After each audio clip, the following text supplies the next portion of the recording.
महेश शास्त्री जी। जय श्री राम। राधे राधे महाराज जी, आपके चरणों में दंडवत प्रणाम। महाराज जी, मैं वानप्रस्थ आश्रम में जाना चाहता हूँ, लेकिन परिवार और समाज मना कर रहा है क्योंकि मैं श्री लक्ष्मी नारायण मंदिर का पुरोहित हूँ। महाराज जी, इस स्थिति में मैं क्या करूँ? मेरा मार्गदर्शन करें, मैं आगे जान बढ़ना चाहता देखो, कोई बिरला ही ऐसा होता है जिसका परिवार भक्ति मार्ग में, वैराग्य मार्ग में सपोर्ट करे। वैसे तो कोई भी ऐसा नहीं सहज में कह देता कि चले जाओ, पर अपने को ये देखना है क्या आपके जीवन में ऐसी जिम्मेवारी है कि आपको पूर्ण करके ही आगे कदम बढ़ाना चाहिए।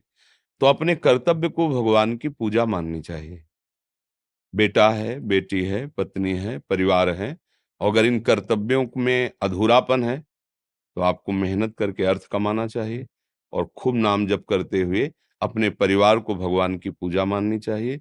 वो वानप्रस्थ की तरफ जाने की बात तब सोचनी चाहिए जब सारे कार्य हमारे पूर्ण हो गए और हमारा जीवन बचा है, तो हम उसे कष्ट में व्यतीत करते हुए भगवत प्राप्ति करें। तो हमारे सारे जो पाप हुए हैं भूल चूक से, वो क्षम्य हो जाएंगे, क्षमा हो जाएंगे। स्वामी जी, मेरे दोनों किडनी 2016 में इन्फेक्शन हो गई थी और जाने का समय आ गया था जी। प्रभु ने ही देखो, मुझको आपको हम बताते हैं, वानप्रस्थ से कल्याण नहीं होता, संन्यास लेने से कल्याण नहीं होता, संन्यास की स्थिति धारण करने से कल्याण होता है। वानप्रस्थ की स्थिति, परिवार वानप्रस्थ के वेश धारण करने के लिए मना कर सकता है, लेकिन स्थिति को कौन मना कर सकता है? आप बहुत सावधानी से समझिए। अगर हम निरंतर नाम जप कर रहे हैं, संयम से चल रहे हैं, अपने परिवार की सेवा को भगवत भाव से देख रहे हैं, तो हम 4 दिन जिए तो भी हमारा काम हो गया। हमें 4000 वर्ष की आकांक्षा क्यों करनी चाहिए? किडनी फेल होना, शरीर अस्वस्थ होना, ये हमारे पूर्व पाप का परिणाम है। आनंद पूर्वक भोगना चाहिए। पाप करने में तो आनंद लिया ना, तो उसका भोग भी तो भोगो आनंद से, उसमें रोने की क्या बात है? नाम जप करो, राधा राधा राधा, और जितने दिन जियो राधा राधा कहते जियो। सामने जो परिवार, वो भगवान का स्वरूप है, उसकी सेवा करना है, क्या परेशानी है? बात होती अंदर के राग का नाश हो गया, अब महलों में राखो चाहे झोपड़ी में वास दो। चक्रवर्ती सम्राट महाराजा धीराज अम्बरीश जी और वलकल की लंगोटी लगाने वाला महात्मा दुर्वासा, लेकिन जय किसकी हो रही है? अम्बरीश जी की। सुदर्शन चक्र त्रिभुवन में भगा के घुमा उस महातपस्वी भगवत स्वरूप दुर्वासा ऋषि को। ये हमें चरित्र केवल कथा नहीं है, ये हमें बता रहे हैं।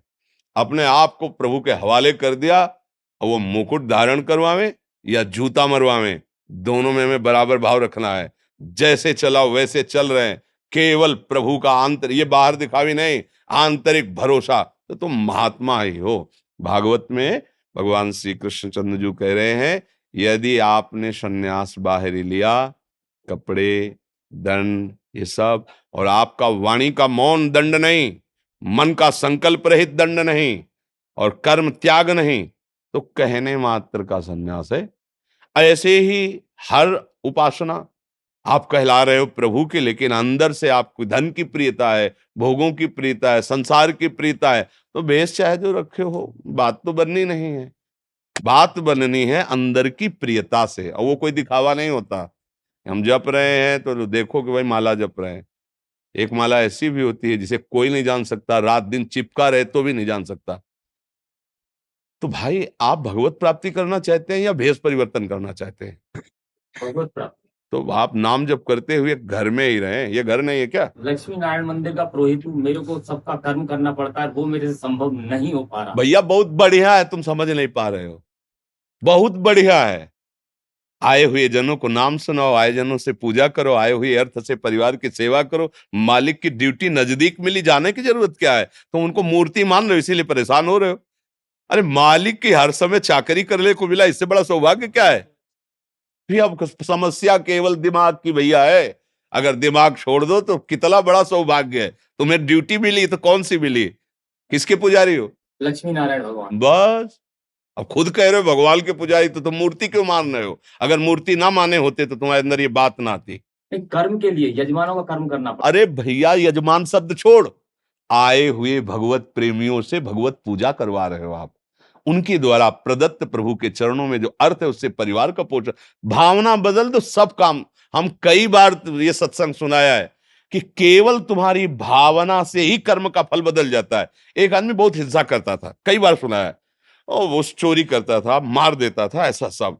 और एक महात्मा को देखा किसी ने महात्माओं को क्या है भाई, महाराज ये अच्छे कपड़े पहना दिए, अच्छे कपड़े पहना लिए, जैसा वो भगवान का विधान देखते हैं ना, तो हम जब अपने आप को अहम में लेकर के और उसे अब दूसरे रूप में देख रहे, ताम फंस जाते हैं। केवल भगवद आश्रय रख लो, वो साक्षात भगवान है, उनके चरणों में जो चढ़ रहा है वो प्रसाद स्वरूप है। परिवार का कोई समस्या नहीं भैया, कोई समस्या नहीं। जब उनको जैसे रखना वो वैसे रख लेते हैं, बिल्कुल अपने को ऐसे अजात पक्षायु मातरम खगा, जैसे छोटा सा पक्षी का बच्चा पंख नहीं निकले माँ की बाट जोता है, ऐसे अपने लाडले प्रभु की बाट जो, उसी में कल्याण हो जाएगा। भाग दौड़ का समय नहीं रहेगा, कहाँ भाग के जाओगे, कहाँ कौन सी ऐसी गुफा है जहां जाने से तुम्हारा भजन बन जाएगा। अच्छा क्या करोगे, परिवार भूखा रहेगा तो तुम बैठ करके वहां चैन से रह पाओगे क्या? नहीं। तो तुम्हारी पूजा क्या है? आए हुए अतिथि जो जो भगवत भक्ति से आए, पूजा करवा रहे हैं, आप मंत्र बोल दीजिए, पूजन सामग्री प्रभु को समर्पित कर और उनका प्रसाद लेकर पूरे परिवार का भरण पोषण बहुत आनंदमय। अब आप उसे उपरोहित कर्म में देखें, आप उसे वैसे, वो बदल गई बात। फिर आप श्री विग्रह की पूजा कराते, फोटो की कराते, भगवान की नहीं कराते। और भगवान के तो हमारे मालिक घर के भगवान, उनकी पूजा और उनकी सेवा, भाव का सारा खेल। वो कत्ल करने वाला आदमी महात्मा को देखा तो उसने, महात्मा ने कहा रुको, संत दरस जिम पातक टरे, वो रुक गया। बोले सब जो कर रहे हो महापाप है, नरक भोगोगे जाके। संत जो भजनानंदी, उनके वचनों में प्रभाव होता है, डर गया। महाराज तो मैं नरक से कैसे बच सकता हूं? बोले गुरु दीक्षा लो और जो मंत्र दें उसको खूब जपो, इससे मुक्त हो सकते हो। पर गुरु दीक्षा तभी देंगे, पहले भारत के तीर्थों का अवगाहन करो, निष्पाप बनो, तुमने बहुत सी हिंसा और पापाचरण किए। तो बोले महाराज हम पढ़े लिखे तो है नहीं, हम तीर्थों में पूछ पूछ के जाएंगे, पर हम कब जान पाएंगे कि हम निष्पाप हो गए? तो इतनी बड़ी लकड़ी दे दी, और सूखी लकड़ी थी। बोले जब ये हरी हो जाए तो जान लेना कि तुम निष्पाप हो गए। वहां से 10 किलोमीटर चला होगा, बड़ा विशाल बटों का वृक्ष था, शाम का समय था, उसने सोचा आज यहीं व्यतीत करते, सुबह चलेंगे।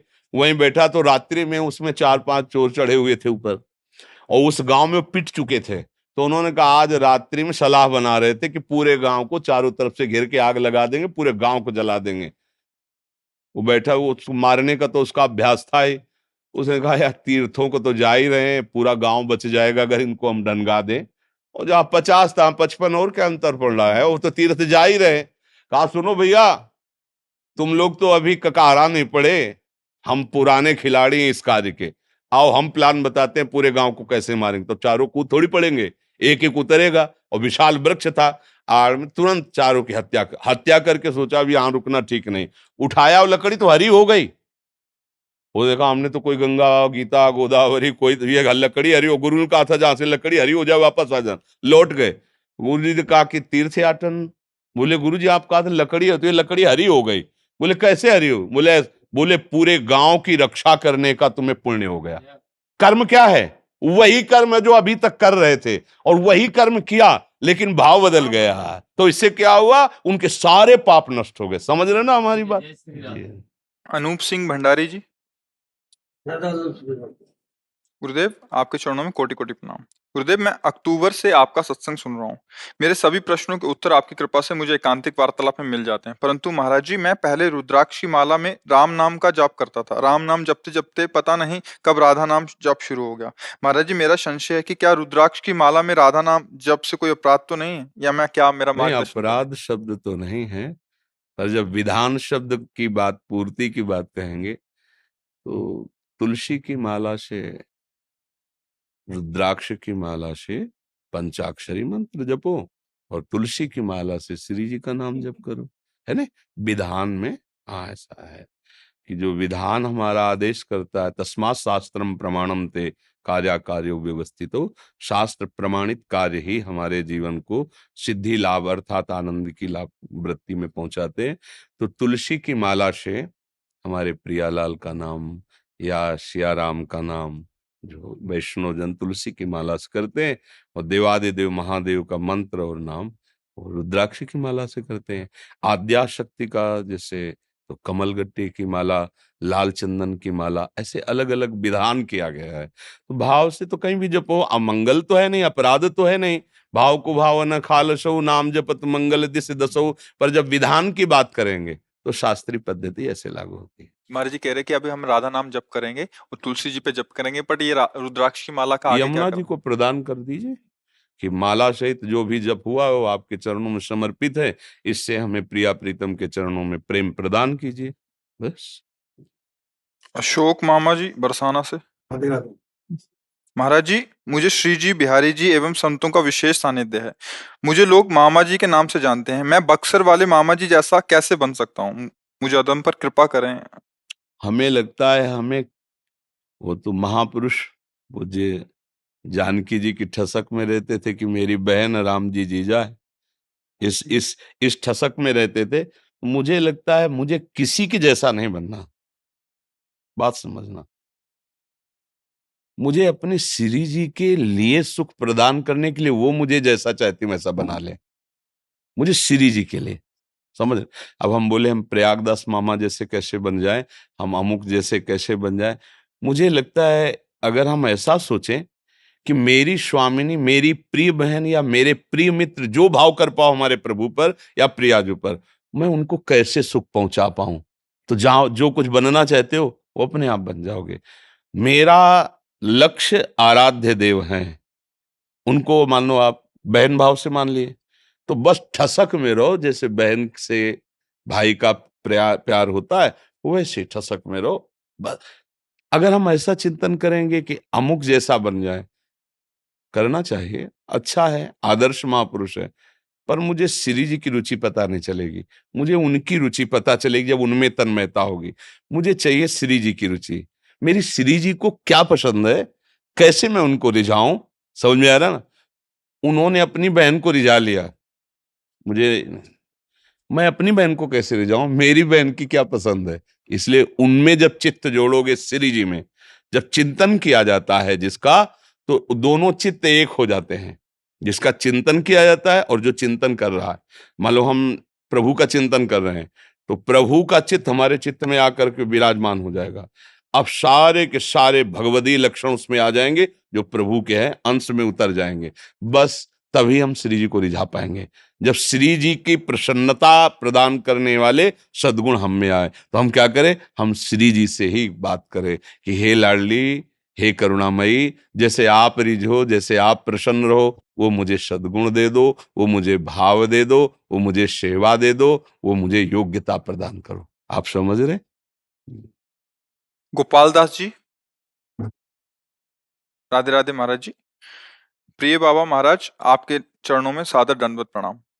महाराज, महाराज आप ऐसी कृपा करें मुझे श्री गुरुदेव और श्री प्रिया प्रीतम के चरणों में अचल प्रेम भक्ति की प्राप्ति हो। मेरे शरीर, संसार, घर परिवार से आप आसक्ति हटकर पूर्ण रूप से गुरु गोविंद के चरणों में हो जाए। जो नाम मिला है, जो मंत्र मिला है, निरंतर उसका रटन कर, अंदर ही अंदर सुमिरन उसका हो। और एक बात ये अंदर बैठा लीजिए, चाहे इष्टाकार वृत्ति या चाहे सदगुरु वृत्ति, उनके सिवा दूसरा कोई है नहीं। अखंड मंडलाकारम व्याप्तम चराचरम, चाहे गुरुदेव को मान लो या चिद चिद लक्षणम सर्वम राधा कृष्णमयम जगत, इसे मान लो। अभी प्रेम का प्रादुर्भाव, अंकुरण होना शुरू हो जाएगा। गुरु मंत्र का निरंतर मंत्र और नाम का जप अंदर से, और बाहर से व्यवहार में सबके प्रति।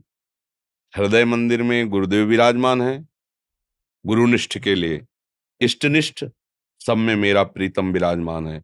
इसलिए व्यवहार निर्विकार, चिंतन प्रिया प्रीतम का, गुरुदेव प्रदत्त, बस फिर असंग होते ही भगवत प्रेम जा। जब तक कहीं कोई आसक्ति है, कहीं कोई चाह है, कहीं कोई अपना है, तब तक प्रभु अंदर देखते रहते हैं, प्रभु से प्रेम है।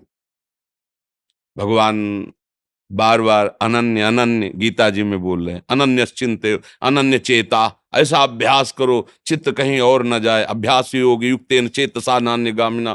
तो हमारे जो इष्ट देव चाह रहे हैं, वो चाह रहे हैं कि केवल उन्हीं का भाव रहे। तो हमारा मन बहुत रूपों को देखा है, बहुत दृश्यों को देखा है, बहुत भोगों को भोगा है, बार बार हमारे सामने लाता है, तो हमको उसमें भगवत भाव करना है, क्योंकि मेरे प्रीतम ही सब रूपों में है। जब ये सृष्टि नहीं थी तो कोई नहीं था, केवल प्रीतम थे। जब ये नहीं रहेगी तो कोई नहीं रहेगा, केवल प्रीतम रहेंगे तो बीच में कौन है? प्रीतम ही प्रीतम है। ऐसा भाव करने से हर व्यक्ति, वस्तु, स्थान का चिंतन होने पर भी भजन अखंड माना जाएगा, क्योंकि प्रभु वहां भाव हम कर रहे हैं ना, वो सत्य तत्व विराजमान है। बस फिर हृदय में गुरु निष्ठा, इष्ट प्रेम जागृत होता है तो अपार गुरु प्रेम होता है, और गुरु निष्ठा जागृत होती है तो अपार इष्ट प्रेम होता है, क्योंकि दो है ही नहीं। कहने को इष्ट और गुरुदेव दो है, गुरु गोविंद न भेद कराए, वही अभेद तत्व है। भगवान के प्रेमी महापुरुष और प्रभु ये अभेद हो जाते हैं। तस्मित तज्जने भेदा अभावात, वहां अभाव है भेद का प्रभु और प्रभु के जनों में, तो गुरुदेव तो प्रभु हैं ही। तो जब हम उनके अनुसार चलेंगे और हमारे हृदय में प्रेम अंकुरण होगा तो फिर पुलकावली समाएगी नहीं, गुरु कृपा समाएगी नहीं। जैसे नाच नाच के मीरा जी कह रही, पायो जी पायो मैंने राम रतन धन पायो, वस्तु अमोलक दी मेरे सतगुरु, निस दिन बढ़त सवायो, पायो जी पायो। वो फूल जाता है उपासक का हृदय, आनंद से ऐसा झूमने लगता है। पर वो बातों से नहीं, वो चिंतन, अखंड चिंतन, अव्यावृत भजनात्, अखंड भजन, गंभीरता से। कोई भी इंद्री पापाचरण न करने पावे, भगवान के नाम बल में ऐसी ताकत है। रोको, सावधान, कोई अपना नहीं, सबके हृदय मंदिर में मेरे प्रभु विराज, प्रेम प्रकट हो जाता है। जहां राग द्वेष होता है, जहां विकारों की बात होती है, तो भजन होते हुए हृदय जलता रहता है, आनंदित नहीं रहता। तो उनको लगता है शायद भजन में फल नहीं है, लेकिन औषधि बढ़िया है। परहेज बिगाड़ रहे हो इसलिए परेशानी है, परहेज ठीक कर ले तो औषधि बहुत जल्दी रंग ले आवे। ये नाम, ये जो मंत्र, ये गुरु सेवा बहुत जल्दी प्रेम प्रकाशित। और प्रेम मतलब कुछ भी, त्रिभुवन में कुछ भी ऐसा नहीं है जो तुम्हारे अधीन ना हो जाए। जब भगवान अधीन हो जाते प्रेम से तो और की क्या बात रह गई। और की, भगवान का नाम है भक्ताधीन मना, भगवान का गोपाल शास्त्र, भक्ताधीन मना। भक्त के अधीन हो तो भगवान को अधीन कौन कर सकता है? प्रेम, प्रेम से अधीन होते हुए देखा गया प्रभु को। जो प्रभु अधीन हो जाते तो फिर और बचा क्या? क्या बचा? लोग सोचते हमें क्यों प्रेम चाहिए, हमें तो रुपया चाहिए, पैसा चाहिए। तो देख लो तुम्हारी चाह पूर्ति होती है क्या? चाहे अरबों खरबों मिल जाए, चाह और बढ़ जाएगी। एक जगह ऐसी है जहां चाह ही खत्म हो जाएगी, पूर्ण हो जाएगी, आप तृप्त हो जाएंगे। वो है प्रभु के चरणारविंद। जहां उनका भजन किया और उनके चरण पधारे तो माँ लक्ष्मी उन्हीं चरणों को सहलाते रहते। क्या चाहिए?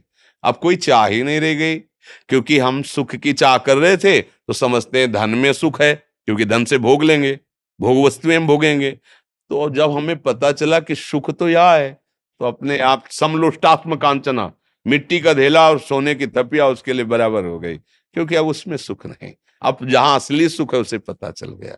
तो ऐसा करे, भजन परायण रहे, दैन्य भाव से रहे और सब में भगवत भावना करे तो बहुत जल्दी प्रेम का अंकुरण हो जाता है। अमन अग्निहोत्री जी, महाराज जी आपके चरणों में कोटि कोटि प्रणाम। महाराज जी, वैराग्य का अर्थ क्या है? क्या भौतिक जीवन में रहकर वैराग्य संभव है? है। पहले त्याग होता है, फिर वैराग्य होता है, फिर उपरति होती है। भूमिका है, त्याग की भूमिका होती है कि मेरा भोगने को बहुत मन हो रहा है, पर शास्त्र और गुरुजनों ने निषेध किया है, ये खा नहीं सकते, ये भोग नहीं सकते, पर मन बहुत है, अच्छा लगता है, पर भोगूंगा नहीं, क्योंकि मना किया गया है। इसे त्याग कहते हैं। अंदर भोग आकर्षण है, भोग की इच्छा भी है, पर वो भोगेगा नहीं, क्योंकि वो आज्ञा पालक है। इसीलिए उसे त्याग, उसी से शांति शुरू हो गई। त्यागात शांति अनंतरम। जहां त्याग की भावना आई, यार अच्छा तो लगता है, पर कहते हैं कि भाई नहीं करना है, नहीं खाना है, नहीं पीना है, तो हम नहीं पिएंगे। वो त्यागी कहा जाता है। बैरागी सब भोग सामग्री है, इच्छा ही नहीं है। ये बहुत ऊंची बात हो गई। सब भोग सामग्री, सब सुविधाएं जो भोगने वाले मांगते हैं, पर उसके भोगने की इच्छा ही नहीं है, इसे वैराग्य कहते हैं। उपरति, ये भोग सामग्री है, ऐसा भाव भी खत्म हो जाता है। ये भोग सामग्री, ऐसा भाव का, सब में भगवत भाव का उसको दर्शन होने लगता है। इसे उपरति कहते हैं। ये पहुंचा हुआ महापुरुष होता है उपरति। वहां भोग की तो कहीं कोई भी गुंजाइश ही नहीं है। जैसे भुने हुए चने को, अनाज को कितना भी खेत में बो दो, खूब खाद पानी लगाओ, कभी अंकुरण नहीं हो सकता। ऐसे जो महात्मा भगवत साक्षात्कार करके उपरति की स्थिति को प्राप्त है, कभी भोग आकांक्षा उदय ही नहीं हो सकती। समझ पाए? त्याग, वैराग्य, उपरति। तो वैराग्य का मतलब हम लोगों ने समझा कपड़ा बदल लेना, बोले अब वो वैरागी हो गए। तो कपड़ा बदल लेना वैराग्य का बाहरी लक्षण है। वैराग्य का लक्षण है धर्मयुक्त गृहस्थी में रह रहे हो, अधर्म के द्वारा भोगे जाने वाले भोगों में इतनी भी रुचि नहीं रह गई, आप सच्चे वैरागी हो। धर्मयुक्त भोगों को भोग रहे हो और वैरागी भी आप हो, क्योंकि अधर्मयुक्त भोगों की इच्छा ही नहीं रह गई। अधर्मयुक्त भोगों को भोगने की चाह तो है पर भोगूंगा नहीं, इसे त्याग।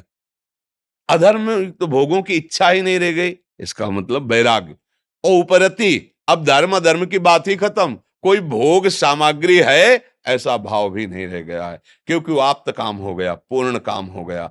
जिन भोगों से सुख ढूंढ रहा था वो हृदय में ही उसको मिल, अपने घर में खूब बढ़िया खाने को मिले तो बाहर कौन भटकेगा।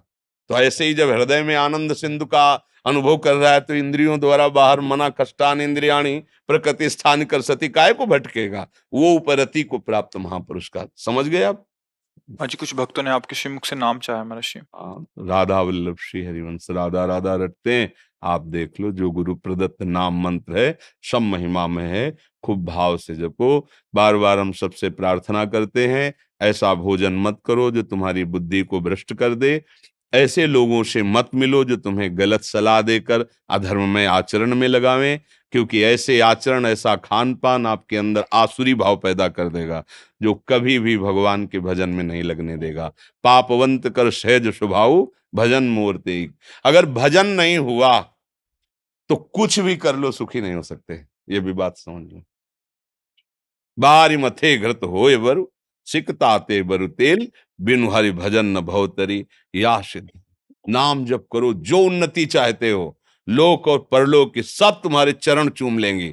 जब तुम्हारे पास नाम रूपी धन है, जो चाहो प्राप्त कर सकते हो। अमोघ बल, अमोघ विद्या, अमोघ ऐश्वर्य, अमोघ सिद्धियां, जो चाहो, पर उसकी योग्यता आप में आनी चाहिए।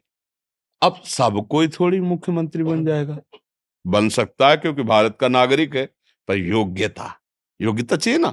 ऐसे ही हम सब सिद्धियों के स्वामी, सब ऐश्वर्य के स्वामी, हमें कभी दुख ना मिले, इसीलिए मनुष्य शरीर मिला है। सब बन सकते हैं, पर आचरण, आचरण हम ऐसे दुख वाले करते हैं, पाप वाले करते हैं, निकृष्ट करते हैं, तो हम कैसे सुख को प्राप्त हों। इसलिए आचरण सुधारो, भोजन सुधारो, और जैसे बने, मन लगे ना लगे, नाम जप करो अंदर ही अंदर, कोई दिखावा मत करो। क्या होता है, हमारा अहंकार जो होता है बड़ा सूक्ष्म होता है। कभी कभी वो प्रियता पाने के लिए, सम्मान पाने के लिए कुछ भक्ति के ऐसे नाटक प्रस्तुत किए जाते हैं, जिससे तो इसमें मिलेगा क्या, हमें कहते क्या मिलेगा, अर्थ मिलेगा, रुपया, लोगों की वाहवाही, और मरोगे तब ये वाहवाही जाएगी कि अर्थ जाएगा? नहीं, दोनों बेकार हो गए ना। और अगर मालिक रीझ गया तो ये तो पीछे पड़ा ही रहेगा, अर्थ वाहवाही तो तुम्हारा पीछा नहीं छोड़ेगी। क्योंकि पुण्य श्लोक भगवान श्री कृष्ण का या श्री हरि का, राम का, शिव का, जो भी आपने आश्रय लिया है, तो आपका यश होगा, आपका मंगल होगा, और लक्ष्मी माँ की तरह आपको दुलार करेगी, वैभव आपके चरण चूमेगा। पर हम लोग ये बातें केवल शास्त्रों में लिखी देखते हैं, अनुभव में इसलिए नहीं आती कि हमारा खान पान गंदा है, हमारा आचरण गंदा है, हम भजन नहीं करते हैं। भजन कीजिए, फिर चमत्कार देखिए, तुम्हारी बुद्धि इतनी प्रवीण हो जाएगी, इतना अध्यात्म बल आ जाएगा कि आप किसी के सहयोग की या आशीर्वाद की आकांक्षा नहीं करेंगे। देख लीजिए, मान लीजिए, ये हम अपने बचपन से अभी तक की बात कह रहा हूं, किसी के सहयोग की या कभी नहीं। एक बार हम जब घर से तो बहुत छोटी अवस्था में निकले ना, तो गंगा किनारे टहल रहे थे, तो एकदम अंधेरा हो गया, कोई गांव ही नहीं मिला। तो गांव में अंदर जाते नहीं थे, या तो मंदिर हो बाहर या किसी वृक्ष के नीचे। तो थोड़ा नई अवस्था थी, अभी कोई बोध हुआ नहीं था, तो अंधेरा और भय सा लगा। गंगा किनारे वैसे भी उल्लू, सियार, इनकी आवाजें, ऐसा मुझे लगा पता नहीं कौन सा कहाँ गांव, अंधेरा हो गया, अब तो गंगा किनारे रुकना पड़ेगा। तो बड़ी दूर में हमको एक लालटेन जैसा प्रकाश दिखाई दिया, तो थोड़ा हिम्मत आ गई। बस उसी समय हमें भगवान की कृपा से ज्ञान हुआ कि अरे वो दूर से प्रकाश कर रहा है, कौन व्यक्ति है क्या मुझे कुछ पता नहीं, और मुझे भय खत्म हो गया। उसका भरोसा है, वो मुझे बचाए ना बचाए या क्या, मतलब उसका भरोसा हो गया। और मुझे जो गुरुजी ने नाम दिया, मंत्र दिया, उनका नाम जप रहे हैं। और सदैव शास्त्रों में लिखा है कि भगवान मंत्र जापक, नाम जापक की रक्षा करते, साथ रहते हैं। तुम्हें भरोसा नहीं, मन को बहुत डांटा, धिक्कार है तुम्हारे भगवद आश्रय को। तुम कहते हो हम भगवान के आश्रित हैं, दूर दिखाई दे रहा प्रकाश, तो तुम्हें विश्वास हो गया कि वो रक्षा कर लेगा या वो है, लेकिन तुम्हारे समीप प्रभु तुम्हें, बस जहां कभी भय लगा है, कहीं भी भय लगा है, हम डट के वहीं खड़े हुए, कहाँ है, कौन है, क्या है। माने ना जैसे कि ये स्मशान है, कहीं भूत, कहाँ है भूत, कहाँ है, कौन है, क्या है, और निरंतर नाम जब मंत्र, निर्भय पदवी की तरफ आगे कदम बढ़ते रहे। नाम है, मंत्र है, तो ये छलिया मन तुम्हें छल नहीं पाएगा। दूसरा कोई हमें धोखा नहीं देता, हमारा मन ही धोखेबाज हमसे ऐसे कार्य करा देता है, ऐसा व्यवहार कर देता है कि हम मुंह दिखाने लायक नहीं रहते। ये बहुत गंदा है, इसके जैसा दुश्मन कोई नहीं। ये जो लड़ाई लड़े ना, पता चलता है कि ये कितना बड़ा दुश्मन है, और भगवान की कृपा से जब ये मित्र बन जाता है तो इसके जैसा दोस्त भी नहीं है। ये भगवदानंद प्रदान करता है। यही मन, खूब नाम जप करो सर।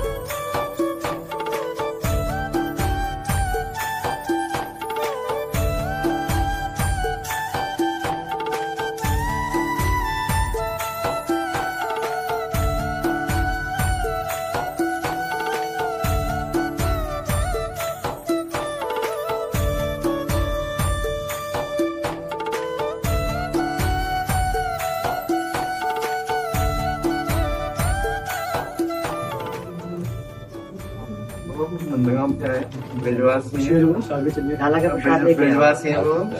ये बाल भूको लड्डू है, लाल, हाँ लाल जो कहे मैं पता, बड़ी कृपा की। बहुत आपके दर्शन है बाबा। बाबा नंदगांव आओ कभी। हाँ थोड़ा बहुत बड़ी दर्शन है महाराज जी, आते हैं। हमारा जीवन हमारा जीवन जो कुछ है वो ब्रजवासियों के अन्न से ही है। ब्रजवासियों के अन्न से खून बना, खून से बुद्धि बनी, वही बुद्धि प्रिया प्रीतम में लगी, नहीं तो हमारी सामर्थ्य नहीं कि मैं भजन कर सकूं। सौभाग्य महाराज जी जो हमने ब्रज में जन्म लिया। हाँ बिल्कुल, सौभाग्य। वैकुंठ वासी भी तरसते हैं ब्रजवासी होने के लिए। आए सेवा को मौका दो, कभी आओ हमारे ब्रज धाम में, नंदगांव में। ठीक है।